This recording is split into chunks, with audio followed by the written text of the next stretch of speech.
अस्सलाम वालेकुम जी। ਅੱਜ ਆਪਾਂ ਮਾਮੂ ਕਾਂਜਣ ਦੇ ਇਲਾਕੇ ਚ ਆਏ ਜੀ।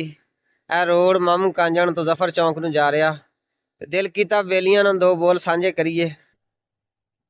ਸੱਜਣ ਵਾਂਗ ਗੁਲਾਬ ਦੇ ਹੁੰਦਾ, ਸੱਜਣ ਵਾਂਗ ਗੁਲਾਬ ਦੇ ਹੁੰਦਾ, ਰੱਖ ਵੀ ਨਾਲ ਹਿਸਾਬ ਦੇ ਹੁੰਦਾ।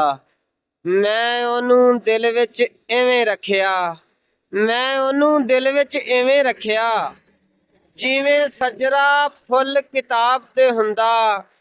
ਦਿਨ ਵਿੱਚ ਮੇਰੇ ਖਿਆਲਾਂ ਅੰਦਰ, ਰਾਤਾਂ ਨੂੰ ਵਿੱਚ ਖਾਬ ਤੇ ਹੁੰਦਾ।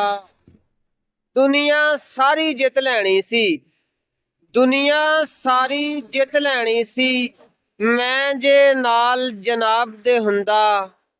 ਕਸਮੇ ਮੈਨੂੰ ਹੋਸ਼ ਸੀ ਰਹਿਣੀ, ਕਸਮੇ ਮੈਨੂੰ ਹੋਸ਼ ਸੀ ਰਹਿਣੀ, ਜੇ ਉਹ ਵਿੱਚ ਨਕਾਬ ਦੇ ਹੁੰਦਾ, ਜੇ ਉਹ ਵਿੱਚ ਨਕਾਬ ਦੇ ਹੁੰਦਾ।